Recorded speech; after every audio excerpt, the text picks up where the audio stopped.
right, so we're back with Ken and Mike for another installment of My Uncles Escaped Alcatraz. And Ken, you got some interesting stuff. I mean, we've been talking a lot about the guards lately. Mhm. You know, we've been talking about the internal workings, and a lot of recordings have been surfacing that have been already done that, you know, some people may have heard, but not a lot of people have heard. And you found another one, another guard, Clifford G. Fish, who was a guard at Alcatraz. So why don't you tell me a little bit about Clifford and where he falls into our story? You know, I find it amazing that years after the escape, we're uncovering people that really were separated, didn't know each other, but a lot of their stories and testimony really kind of back up each other. And then also back up things that we had said and published in this book. Cliff Fish was he was an Alcatraz guard. Had been there for many years, and you know he had this discovery right after the escape. No one really kind of pursued it. When we go through this tape that we're going to go listen to here in a minute, you'll understand what I'm talking about. But it's years later down the road that he decides to give an interview and tell what happened the day that him and Olaf went out looking for any evidence that might have been in the water after the escape. And what he found is just amazing. But his story backs up things that Whitey Bulger said in one of his letters, and also backs up what Herman the German, yeah. Actually said also. So it's like all three of these records or all three of these people are really backing each other up to corroborate what the other is saying, even though they didn't even know each other.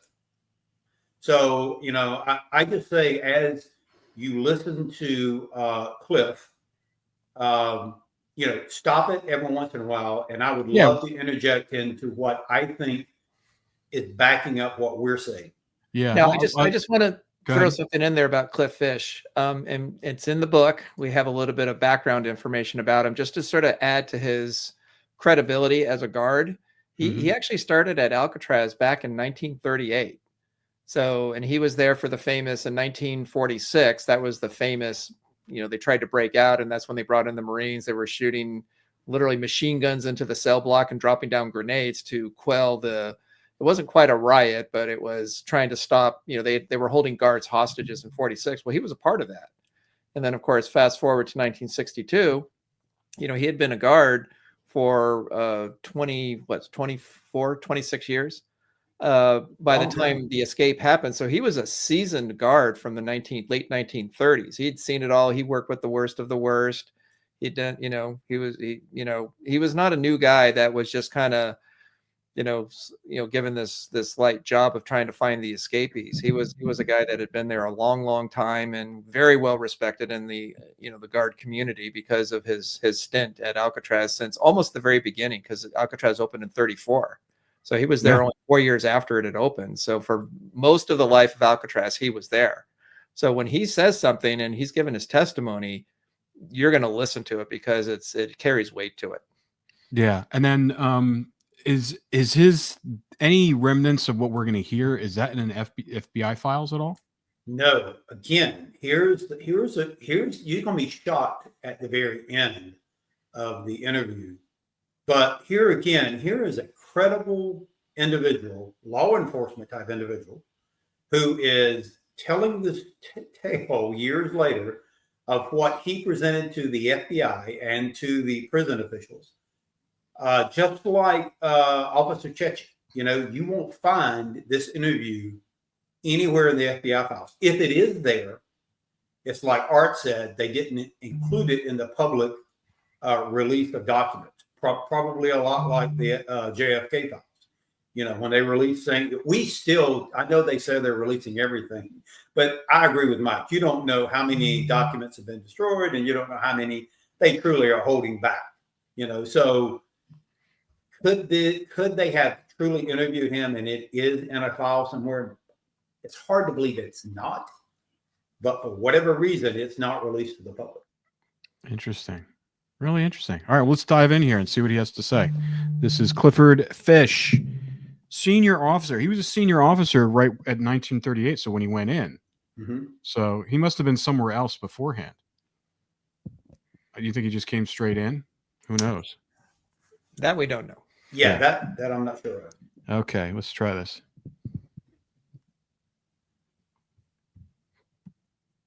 One story about Alcatraz was the last escape, after which I was not in the army, or before which I was not in the army, because we had a lot of welding to do in the cell house, and they wouldn't let the convicts in to weld, so I had to go in to do this, and they wanted to know if I wanted to change, and I told them I would change over to the work crew if I kept my badge as an officer. So they finally agreed, although it was unethical. They finally agreed that it was all right if I kept my badge, if I would do the work. So we had also tower work where there was armed officers in, but they wouldn't let the guy in. They had to be an officer to do that. And I was the only one that had a certificate of any weld in any position for any kind of stuff. And I also taught in the Samuel Gompers Trade School over there, taught the soldiers that come in how to light their torches and do this. They had to do it at sea. But at any rate, this last escape, when I went to work, there was word that was scattered around and guys with guns running all around looking and this and that, trying to find out where they got out. How they got out. They knew how they got out. They knew they got up on top of the cell block, but they didn't know where they went from there. They went out and got over and used a electric cord to slide down, and the stovepipe to slide down to get over that, and crawled over a fence and got out, and they knew which way they started toward Angel Island. But they didn't know where they went from there. They just disappeared. There was three of them. The fourth one couldn't make it. The Anglin brothers and West were the three that escaped. So I was loose, you might say. I had no toilet to clean or anything like that, or butane to put in, things like that. Help the plumber, help the electrician, whatever it was. I was loose. And since I was the best shot, I guess, on the island, they armed me. Told me they authorized the boat. You go down and get Olaf Hansen. He's the oldest man. He's the chief. You take the boat and go as long as you want, wherever you want, and see if you can get anything about this boat. So they gave me a 30-06 and a 45 and 50 rounds for the 30-06 and 21 for the 45, and locked down to where I could go out, and took me under armed officers down to the dock to the boat. We got on the boat, and Olaf come over.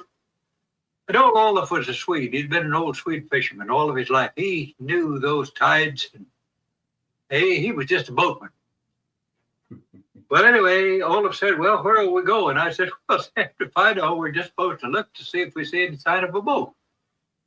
So we looked around. Pretty soon Olaf said, "Well, you take the helm." He said, "You run this boat a lot of times." He said, "We should take the helm and head for North Bay, the North Bay. I forget the name of the county." Just want to stop it for a minute, just to review people on who Olaf is. So just so because they got on there, just kind of who is Olaf again, and how did he get teamed up with Clifford? Well, from what Cliff just said, he was a chief master. Undoubtedly, he was he ran one of the boats, probably drove it. A lot of the guards, they didn't. I'm not sure how much they had boat experience. As you listen to this interview, you're gonna find out that Olaf was very familiar with the tides of San Francisco Bay. He knew where things would move based upon the currents and how the tides were coming in. So I'm not sure if he was like a contractor type person that they hired. Yeah. We did find his last name for years. All we ever knew was Olaf, and I don't have it in front of me. I believe I sent it to y'all, his last name, but just amazing that we were able to track his full name down. But something that Cliff Fish said, and I'm glad you stopped it, was Whitey Bulger told me that the next morning after the escape, that they pretty much locked the whole prison down, and they did this for days, several days. No prisoner was ever allowed out of his cell except if they were going to eat, and then they were marched back to their cell and shut up in there while they were searching the island and doing their investigation, and probably while the FBI came in and interviewed people. But you got to remember that Alcatraz was something like a 3-to-1, three guards for every prisoner, something like that. And so they used a lot of these guards when they let the prisoners out to go to work. They would walk them through wherever they were on their way to do different things throughout the prison. So now all of a sudden you've got all these guards with nothing to do. All these guards still came in to work the next morning and the day after that, but all the prisoners are locked down. Once you lock them down, you really don't have anything to do, right? Maybe do a head count. You walk them to the kitchen whenever they're eating, but that's about it. So Olaf Cliff made he gave the impression that he didn't have a whole lot to do. He was basically just kind of standing around, and they came and said, "Hey, how would you like to take one of the boats and take Olaf, since he's the oldest person down there at the docks, and just go out and search and see what you can find, if there's anything out there." You got to imagine the bay was probably covered with other boats from the Army, from the FBI. They're searching the water everywhere. I found it very interesting too that Olaf and Cliff decided to go to North Bay and that north area over near Angel Island. Mm-hmm. Well, and you'll hear him, I think, say this a little later. He said they decided to go that direction because everybody else was over on the other side. So I guess the first thing that kind of stood out to me was, if they interviewed Alan West the next morning, which I can't imagine that the FBI did not jump on him day one, they had the impression from him that they went to Angel Island. But yet they're over in this other part of the bay searching. So that doesn't even kind of make sense, does it? Yeah. Why were they not over in that area that Olaf and Cliff Fish was about to go to? You would have thought that's where the focus would have been. But yet they were over on the other side of the bay.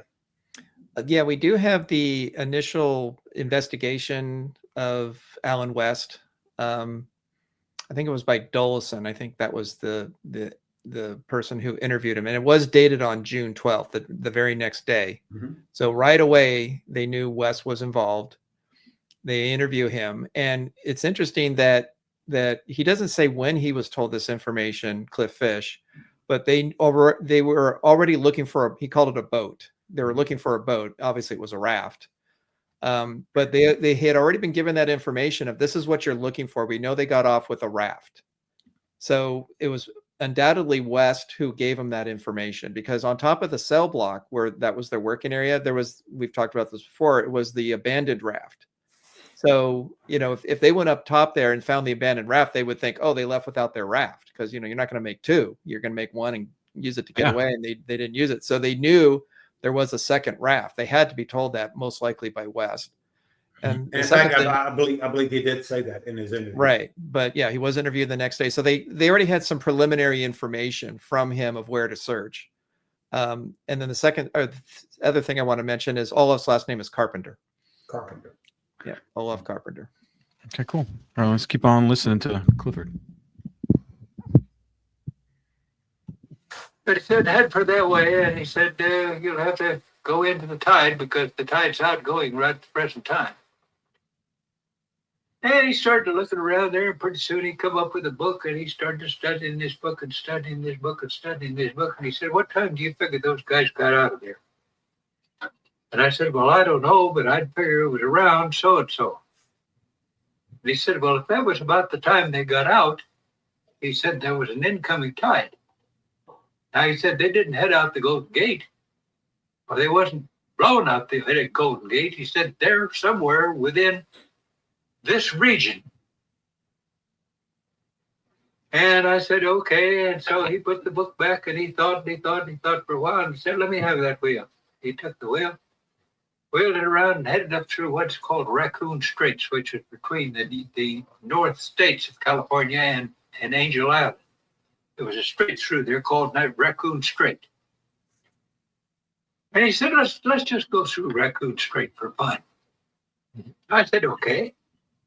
So we started through Raccoon Straits, and he was just idling along with the boat. We were looking at the see if anything was beached, anywhere we could see.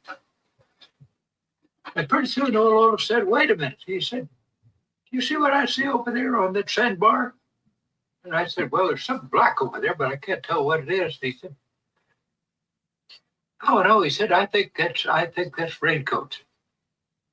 Well, before this, I had found out before they had gone out through the ventilator in the roof, and all of the raincoats that they hadn't used was in there, so I knew they had a raincoat boat that they had glued together.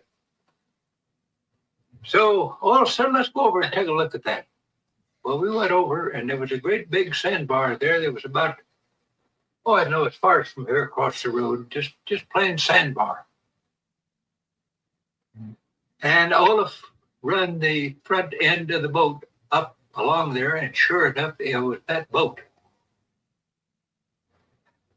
So Olaf said, well, what do we do now? And I said, well, I'm going to look. I'm supposed to. That's my job. Olaf said, well, for God's sake, be careful. I said, we don't know what they got. So I said, okay. So I got out and very carefully went around the boat and looked, and that boat was full of blood. Looked like they had been sticking pigs. The whole bottom boat was blood, and it wasn't congealed enough to where it was still, you lift the boat was not very heavy, and you lift the boat and it runs from one end to the other. So I looked around and I couldn't see any tracks where anybody had got off the boat. So I started making circles around the sand to look to see if I could see a thing. Well, there was big trees all the way back around there, about a quarter of a mile. I just want to stop for a minute. So yeah, we talked about the blood before, but it's interesting to hear it, like the blow by blow from him, and how he was really, and how they were scared that they could be on that island. Especially if they saw blood and they don't know what's going on. They don't know what they're going to find. So it's really interesting to hear his firsthand account. And that blood could be from anything, Right. I wonder if if it was too diluted, or it's like anything else. You're not even sure if they did what kind of forensic work they did for this escape, because it seemed like it was so, there was so much chaos going on, and especially if there was boats flying all over the bay, and the prison basically said, "Oh, you guys just go out there. You just go out there." So it was like, it didn't seem like it was heavily organized. If you have random people just going out, or even guards, you're not doing anything. Go out and search for them, and it's the random guys who just probably weren't even considered. They actually probably found one of the most significant pieces of evidence. Yeah, go ahead, Mike. I just want to mention two things. It's our suspicion, we can't prove it, but our suspicion is that one or more of the escapees cut themselves. They had to hop 2 fences once they got down off the cell block. to get to the water. And of course, the fences were barbed wired. So most likely in their haste to get away in the dark, they probably cut themselves on the barbed wire and were bleeding. And we're, of course, you're going to ignore it because you're trying to get away. And so they're bleeding in the boat. And of course, the boat's, as you're paddling, you're taking on water, you're splashing water inside. So it's mixing with the blood. So it's diluted. And he made note that it wasn't congealed, that it was very loose, because it's mixed with the seawater. Yeah. But he also made a point of saying about lifting the boat and that, the water would run out. Well, if you're going to lift the boat, that's implying that it's still inflated, that it's not deflated. It's not flat, from, it fell apart, it tore, it lost air, and that it was just sort of limp, because the water and the blood would have run out, or he wouldn't have described it the way that he had unless it So was. do you think the boat was still inflated? I mean, because he doesn't. So is that what they said? Well, you're going to hear some more later. Oh, okay, all right. Right, In the interview. But he's saying that the water is inside the raft, and for it to be inside, it has to be inflated. Right. Well, and two, so if you think about this blood that's in there, we do know, based upon Whitey Bulger and also based upon the testimony that Alan West gave, that Frank Morris had a butcher knife with him. Okay. And his purpose of having that butcher knife, according to Whitey Bulger, was to do in West if anything went wrong. Mm-hmm. So, one could, and I would have to be definitely honest and accept even this possibility. Could West have jumped one of the Anglins or the Anglin brothers? Maybe. But then I started thinking, if they ever got caught, would either one of them, especially the Anglin brothers, would you want murder on your rap sheet now? Because if they ever found that one of them killed the other one, you're probably looking at death sentence at that point. Yeah. And especially if you had attacked a guard. If the guard had come onto the island and they were still there, and you attacked them and he got killed, that you probably would looking at the electric chair. So, I don't think they would have jeopardized. They were common. Well, maybe not them, but Frank robberies. Morris possibly. Well, I from everything that I know about my uncles that I've been told, they were not violent men. And that's what I'm saying. When you hear Whitey Bulger talk about all three of the men being very decent and honest people, or good people, rather, I don't know that much about Frank Morris. But for some reason, I just don't believe that a bank robber, would take the chance of killing someone. And then if you got caught, what would be the consequences of it? Yeah. So, maybe, but, that kind of goes against everything we heard with Frank Breezy when he goes down to Brazil. And he described seeing 3 American men, and then we have someone in Brazil who identifies 3 American men. So all 3 probably were there. I agree with Mike. Either one of them got injured climbing over that fence, or you've even got to think about when they put that boat in the water and you're going to hug that coast or that island all the way to the docks. It's nothing but rocks. Exactly. I don't know if you've ever been, and I have, up in North Georgia on a canoeing issue or a raft expedition, and you slip on rocks, you can bust a knee open easily. And you will bleed forever, especially if you don't have a way of keeping it dry. And so I agree with Mike. I believe the blood in the boat is probably from it being, an injury. But then also with the point of the inflation of the boat, this is amazing to me because they didn't go out the next day. This was like a couple of days after the escape. That boat was still inflated. Which means this wasn't like right at the same, like right after when the escape happened. No, So this was not like the next morning. This was like a day or so after. Like a day after. No, it was. I think it was on. It was closed, but I don't think it was the day on the what? The escape. I think it was on the 12th. They got out. They got out on the 11th, and I think the very next day, because he talked about when they came in, that everyone's running around, guards are all over the place, they're scrambling, trying to figure out where they were. Could be. Well, he says it in the beginning. He says that he was getting ready to weld something, or something like that, because he was also a welder Right. there. He was he was a certified welder. And then all of a sudden, all the chaos happened with the escape, and they told him to go take a boat out and Right. This go. is but this is more than 12 hours because they got out, approximately 10 o'clock. There's, Right. it's around 10 that they got out of their cells and got out of the building and were starting to make their way towards the water. And this is the next morning. They were discovered at about 7 o'clock in the morning. Mhm. Have escaped. And so now they're quickly organizing, searching for them and calling all the guards to, if you're in San Francisco or somewhere not on the island, they're making calls to get them back to the island as soon as possible to help with the search. So, all hands on deck to try to find them. And then, of course, the Coast Guard, the FBI, the San Francisco Police Department, of course, is called. Anybody and everybody. We have pictures in the book of helicopters flying overhead trying to search for them on the water. So anything that they had was being utilized in the search in the bay. This is approximately 12 hours later that they find the boat or the raft on the beach on Angel Island. So like Ken said, 12 hours later, it's still inflated. And we'll describe more about the condition of the boat as you listen to the rest. And it kind of backs up the FBI document again, where they took the raft that was left behind, inflated it, set weights on it, and they said it held air for hours. So again, they had the ability and the knowledge to build something, even though they never tested it in the water. They undoubtedly had done it before, because they built something that lasted all the way, like Mike said, at least 12 hours. It was still inflated.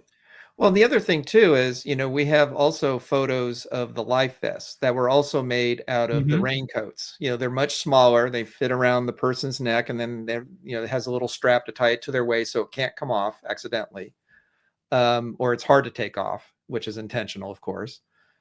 So they can make those relatively quickly. So they can perfect their technique of sewing and vulcanizing and melting the rubber using the hot water pipes on top of the cell block to test their technique to make sure that these things held air, held water, that they were airtight.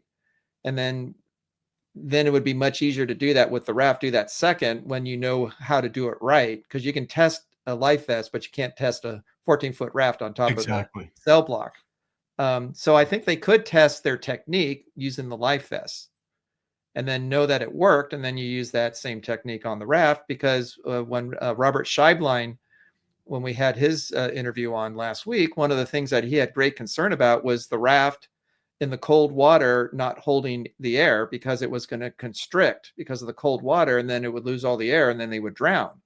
And he had great concern about that before the escape. And of course, with Cliff Fish's testimony here in this interview, it was found intact, because they knew the raft was their salvation. That was the thing. If they made a poorly constructed raft, they were going to have a very difficult time surviving. So they knew they had to make it as good as they possibly could to hold the air to get them to their destination, because if they didn't, they were in a lot of trouble. Yeah. Is there a photograph? I thought I saw a photograph. Maybe I'm wrong, because I've gone through so many of these photographs. It's a recreation. You talking about the one where they found at the beach? No, not that one. Okay. The one where there's a photograph of the inflatable life preserver, and then that with something on top of it. There is. Well, there is a photo in the FBI files, and I believe there is somebody had one online where they had inflated the life vest. But I don't think there's a weight on top of it. Okay. But it's inflated. It's fully inflated. You can tell. Yeah, I remember seeing it fully. I wasn't sure if there was a, But the FBI files does indicate and say that they put weights on all of the items that they inflated. Yeah. Even the life preserver. Engineers, man. Engineers. But I guess, when you're sitting in a cell block, you got nothing to think about. You got all the time in the world if you use it wisely, and they used it wisely. I just still think it's amazing that, it only took them they knew when they were going on there, or at least John did, said we're going to get off this thing, that he'd already cased it and figured it out. And John was planning on the boat ride over. I know. Yeah. It's amazing. It's amazing. And that, a year and a half later, they're out. and everything, and I'm sure when he said that, he wasn't sure how he was going to do it initially on that boat, but it talk about, positive affirmation there and manifesting something, it's Yes. like, that's crazy. It really is that how they do it. All right, let's listen. It's about 3 more minutes of his interview. And I figured, well, I don't know any way that they could have got around to those trees without leaving tracks. There had to be tracks. And I searched and I searched and I searched. And I finally, against my own will, scared to death, started going through those trees looking for anything I could find. Didn't know I'd find them or somebody else or what. I couldn't find a confounded thing, and pretty soon I finally gave up and came back to the boat. And old Olaf had kept the boat running to keep it up on the sand, And he said, "What do we do now?" And I said, "Well, we got two choices. Either leave the boat here for somebody else to find or for us to take it in." And he said, "Well, if you leave this boat here, the next high tide's going to take it someplace else." Sorry about that, guys. No, I'm actually glad you stopped it there, because something that he said was very important. First of all, he said that he looked around. I'm going to bring this up in a few minutes again, but he looked around and there were no footprints whatsoever anywhere. Scared to death. He goes looking for them in the woods, doesn't find anything, comes back, Olaf, so what are we going to do next? And he was like, well, either we leave the boat here or, somebody else to find it. And Olaf said, this is where said something very important, was if we leave it here, the same tide that brought it up there is going to take it somewhere else. Olaf knew that wasn't where they landed at. That was the result of the boat brought there because of the tide. Wherever the boat was, at some point in time, the tide washed it up onto that sandbar. And it was going to stay there, like he said, until the tide came in. Who knows where it was going to happen to next. So that was kind of important, because he knew that the tide was moving that boat around. Yeah. And again, it's more indirect evidence of Right. deflated. If it was deflated, if it was holes and flat, it wouldn't have washed out again. It would have sank. It was dead weight. But if it was inflated, it would wash somewhere else. It would float on the water and landed someplace else. I think it probably would have stayed afloat, but it just wouldn't be, it could have sunk down, but I don't think it would have been, I don't think it would have made it to Angel Island. So I don't know. No, I don't either. I mean, no. If it was deflated, no. Yeah. No. If it was deflated, I don't think it would either. It would have, it's like Mike said, it would have sunk in the water a little bit. It might have floated, a couple of feet down below the surface, but it would not be floating around. And, first of all, he does verify that it was a boat or a raft. He calls it a boat, which is interesting, because you always think of this thing that you see like on the Clint Eastwood movie where they get in the water and it's basically something they're laying over, so it's not very big. Undoubtedly, this was a very large raft that they built. And he recognized he identified it being made out of raincoats. That's big. This is not a regular boat that someone, like a John boat. This was something that was made out of raincoats. Right, it's not mistaken identity of it's just another boat that happened to wash up on the beach. Exactly. It's not a wood boat. It was a fabricated boat. Fabricated. Yep. All right, cool. Let's listen. Oh, one other thing I want to bring up before we continue. He also talks about no footprints, that it's on a sandy beach. Very important. You can argue that, well, maybe the tide wash, if let's say they were in the raft, they landed on Angel Island, the part of the sand that's closest to the water, it's going to wash it away. You're not going to see any tracks. But he said I forget how far the distance was. It was maybe like a couple hundred yards between the beach and the trees. Mm-hmm. And he had to go up, and he was scared because he didn't know if they were going to jump him and kill him. He was very scared to go alone, but he felt he had to because it was his job. It was his duty. And he said there were no footprints anywhere. He looked for footprints. He was specifically trying to figure out where they went to see where, that's most likely where they're still hiding. he found no footprints. So again, that indirectly, that tells you they didn't beach there and then got out of the boat and were hiding on the island. That boat was washed on the beach and then sat there until it was found. Yeah. But let's keep that in mind, because I want to bring something up at the end. Okay.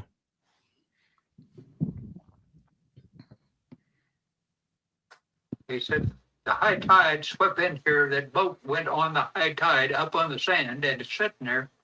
Tide went out with low boat, left the boat sitting there. And he said the next high tide is going to wash it off. And he said, I'd suggest we take it in. I said, okay, let's take it in. So he gave me a rope, and we tied onto the boat. We hooked onto the boat, took it back to the island, called in on the radio, told them we'd found the boat, where we'd found it. And it was within a quarter of a mile of San Quentin prison. Stop it right there for a second. Well, anyway. So, first of all, one of the things that he just got through saying is very important, is that they decided that they were going to bring it back. And they took a rope that they had and tied to it. Now, if you think about the raft, remember we said, why did John build a second raft? What was the purpose? Well, undoubtedly, it had the ability to have rope tied to it. On the very front end, that was inside of one of the magazines that they found in the cell, was that raft that they were going to build had an eye at the top of it, at the very front of it, which would allow a rope to be tied to it, which was important because that's how John said they were going to get off of the island, right? They were going to tie up to the back of the prison boat, and they were going to be towed. How can you be towed if you don't have a way and a means to be towed? That boat still had that eye on it, and they utilized it to tow it back. Here's another question: is undoubtedly this raft was large enough that they couldn't just pick it up and stick it in their boat. Why would you just pick it up and set the thing in your boat? Why did you feel like you needed to tow it? That's another indication that it was still inflated. Yeah. Do we know where this boat is? Well, you have to listen. Listen to the end. Okay. Keep going. He talks about that. It gets even better.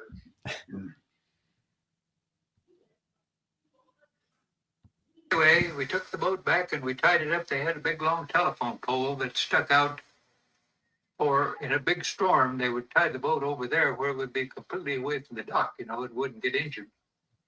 And we tied that boat up to that place. Well, there didn't seem to be much disturbance about it. The FBI looked, and the Prison Bureau looked, and everybody else looked, and didn't seem to be any big disturbance about it. Next, when I went home that night, the boat was still there, tied up. Went back the next morning, the boat was gone. I've never seen nor heard of that boat since. And I don't know where it is. And I don't know what happened. And I don't know where the blood come from. I don't know whether they all got into a fight and killed one another or what, but they didn't have anything else where blood could have come from, and I know it was blood. But whatever happened to that boat, whether it's in the Bureau of Prisons place now, or in some other museum, or what, I don't know. And I don't know what happened to those three guys. They disappeared. So did they kill one another, fall in the boat, fall in the water, get swept out to sea in the next high tide, or what? But I thought that was the funniest thing, because nobody ever questioned us about the boat, or said a word about it, or what was done with it, or what happened to it, or anything else. It just disappeared. That was the funniest thing. That was the Anglin brothers and West that escaped in that. Yeah, well, he's getting his old facts right. It wasn't West. It was Morris. But God bless the guy. He was probably how old when? What year was that interview? That was. I don't remember the year of the interview. I think it was 2020. I think it was 5 years ago. Oh, yeah, okay. it wasn't too long. He's dead now, but yeah. So let's circle back to what we were talking about the boat at where he found it. Now, he said, like as Mike said, he got out of the boat, he walked around the raft, or the boat, he calls it a boat. He walked around it, He didn't see any footprints. He goes into the woods, still didn't see it. In 2013, 2000, I take that back. It might have been 2016. You remember I told you when I first started into this, I was working with a U.S. Marshal Dyke, Yep. Michael Dykes. Michael was sharing some stuff with me when he could, when he would. And at some point in time, he ran across a memo that talked about the raft being found with footprints walking away from it. On Angel And Island? it doesn't say where it was at. All it says was, actually, it might have said Angel Island. But so when he sent me a copy of it, I still have it today. He all of a sudden then got reprimanded for letting it go, or told to take it down. He was not supposed to release that, but I still have a copy of it. So those footprints, are those footprints really Clifford Fish's footprints? That they took that boat back to where he found it, and then they reported it. And those footprints are not actually the inmates, but it's actually Cliff Fish's. So you think when he's describing the next day that boat was gone, that officials who we don't know, FBI officials, whatever, any kind of officials, took that boat back to Angel Island? Yes. And staged it, and kind of like the photograph that we see that's staged later. I think that was just for, I don't know why that was staged that way, but that was staged for the purposes of saying, oh, they made it onto Angel Island and that's where they disappeared. Well, so we know it doesn't make sense though. I mean, it doesn't really fit a narrative though. That's the problem. Well, so we know the next morning, right after they interviewed, Alan West told them Angel Island. That was probably the first place they went to, was Angel Island. They didn't find anything, according to the FBI files. I want to jump in here, and I want to read. It's a paragraph. I want to read the FBI report of what they found on Angel Island. This is and you can read it today. It's part of the FBI report. It says the 561st Military Police Detachment, San Francisco Presidio, led a detachment of 35 military police and soldiers in a search of Angel Island on June 12, 1962. So it's next day. A small group of military police was left on this island overnight. On the following day, the name is redacted, made available 134 soldiers who worked with special agents of the FBI in a massive detailed search of Angel Island, including more than 100 deserted buildings. Coupled with this search was a search by special agents in small boats of the Angel Island beaches, some of which were inaccessible from the ground. No evidence was found to indicate the escapees ever reached this island. It's like, because you just heard Clifford Fish said they weren't even looking in that area, and that's why they went over there. Correct. Right. That so their same day search was after Cliff Fish found the raft. Oh, so this was the day after? No. It's because they got there in the morning. Sometime, he doesn't say when. It's in the morning. They find the raft. Well, later the MPs are sent, and they spend a day there overnight. They're looking at all the buildings. They're searching the island. They're searching the beaches, and they're saying there is zero evidence they ever landed on Angel Island. Yeah. But they already had the raft back at Alcatraz. So either the two sides aren't communicating and they don't know what each of them has, or it was just for show. We searched Angel Island. They're not there, so they must have drowned. To me, it's just, I don't know. I mean, you can't be that incompetent to where they find a raft, they bring it back. That's a big friggin', pardon my clue there. That's a big clue. So this is the document that was sent to me by U.S. Marshal Dyke, who later asked me to get rid of it, which I didn't. But this is exactly, as you read it down in there, it says, Office Modesto, California, advised that his office had received an all points message placed by the California Highway Patrol. Now they're talking about this car, but then it comes down to where it says a raft has been found on Angel Island. Footprints were found leading away from the raft, and items being assumed that the escapees had come ashore at that point. So here again, here's another piece of information that contradicts what the FBI is saying, right? So they find a raft with footprints around it, which is, to me, I still believe this was Cliff Fish. You know, Yeah.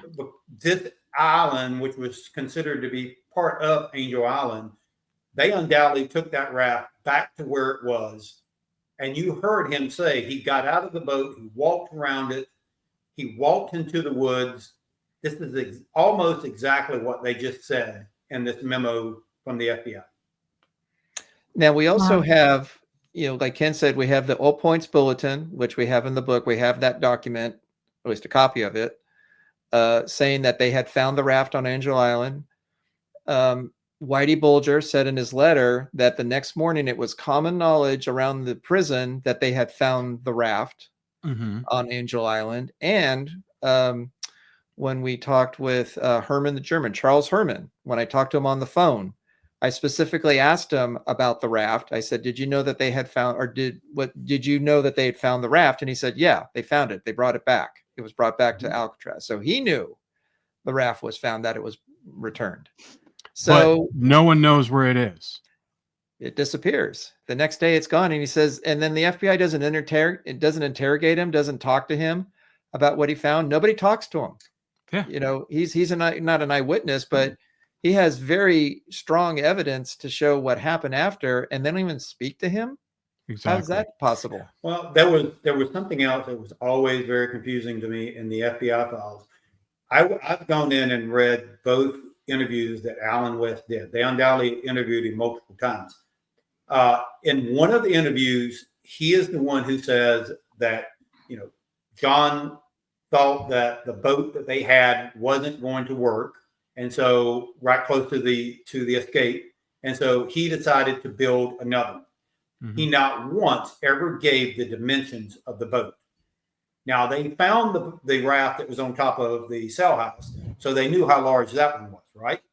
Well, in the FBI files, they say that during the escape, the escapees took the larger boat with them and left the other one behind.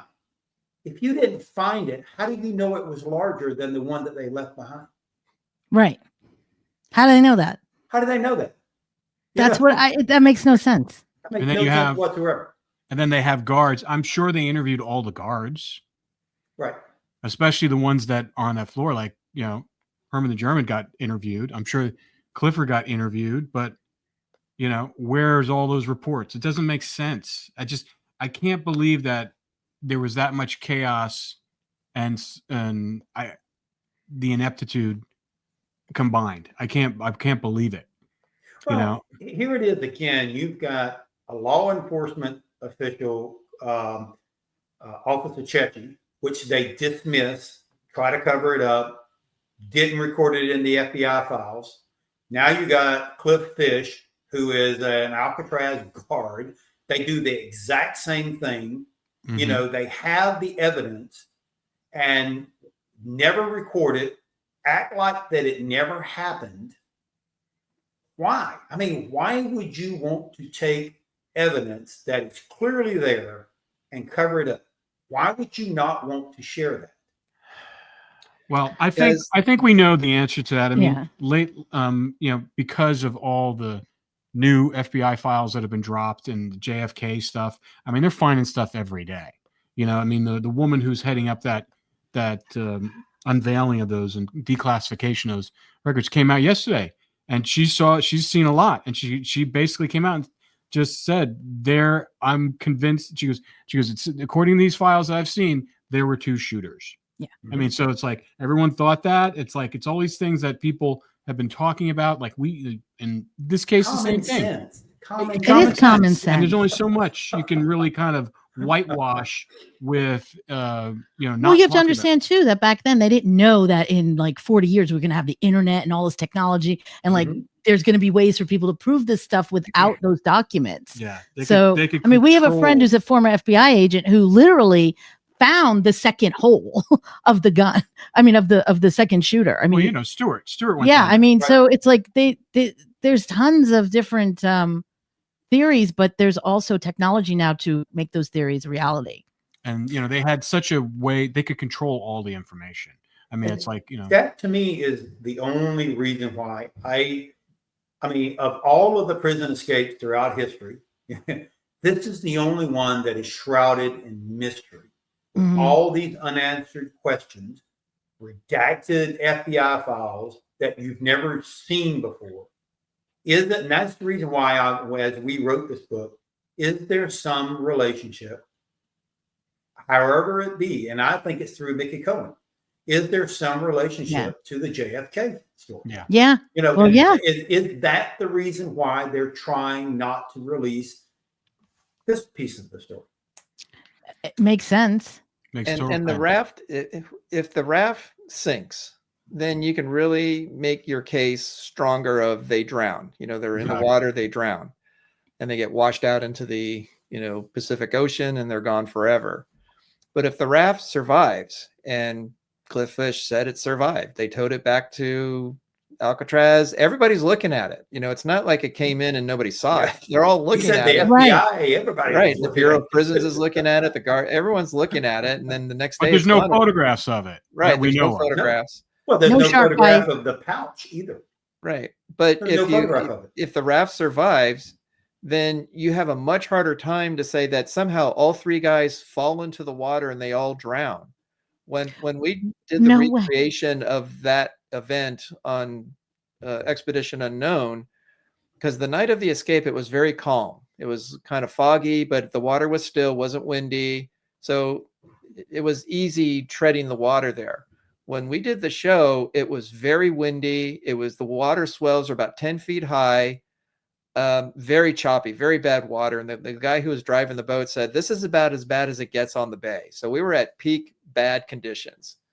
And they're being towed in the water. They're going up and down with the swells, holding on to the raft. And at one point, Josh, the host of the show, falls out of the raft. Mm-hmm. And Ken and Stewart are able to grab him pretty quickly and dragged him back into the raft. And they made it to the other side of the bay until the front of the raft broke. And, but they were really close to and they essentially made it. And so in very, very bad weather, when somebody actually fell into the water, they were able to retrieve them very quickly. So how would it have been if they were and we were being towed about the same speed as their boats were at the time. We were trying to recreate it as closely as possible. It wasn't like they were just floating in the water and they just grabbed them. They were being towed. So in calm water, when the weather was not an issue, and if one or both of them fell out, it would have been very simple, very easy for them to get back into the raft. So you have to make the raft disappear to sell the story of they drowned and washed out. Right. Yeah. And why else would you plant evidence in the water? Why would you plant the pouch with the letters and everything if that's not what happened? And you know what it sounds like? It sounds like there was a dual effort, or maybe more than a dual effort of people trying to just create a narrative, and they just kept on creating confusion. I mean, and that's, I think a lot of that happens in these things, especially when you had someone like J. Edgar Hoover who was running the agency and who basically was like God in DC. Everyone was afraid of this guy, so whatever he said, go. If he wanted to create a fact, he did whatever he said, that's what it's going to be. And if you oppose that, something's going to happen to you. So everyone was deathly afraid of this man. And so I think in that, when you have someone like a tyrant like that running that organization, he could probably just changed his mind daily on what he wanted to do. I'll cover that up, redact that. That didn't destroy that. I mean, it's like, it was so easy to manipulate information when you had no oversight and no one else looking into it on a daily basis. Like, obviously, something like that happened today. I mean, there's no way they can do it. They can try to do it, but it's eventually going to come out. I mean, you know, they like everything that's coming out right now.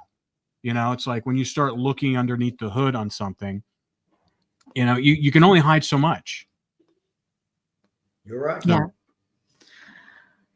But All right. it's pretty fascinating. His testimony is pretty fascinating. I Mhm. mean, to me, the smoking gun here is the boat and how it just disappeared. And like you have someone there who found it, brought it back, tied it off, and said it Never doesn't saw it exist again. anymore. It's Never gone. again. Yeah. Makes no sense. And the crazy thing is, when he went home that evening, it was still inflated because it was still tied to the telephone pole. Yeah. Wow. Insane. Great tape. Yeah, awesome. Thank you. Great tape. You're welcome. I'm gonna listen to it again after we're done here. All right, guys. Thanks so much. We'll see you next Okay. week. See you All next right. week.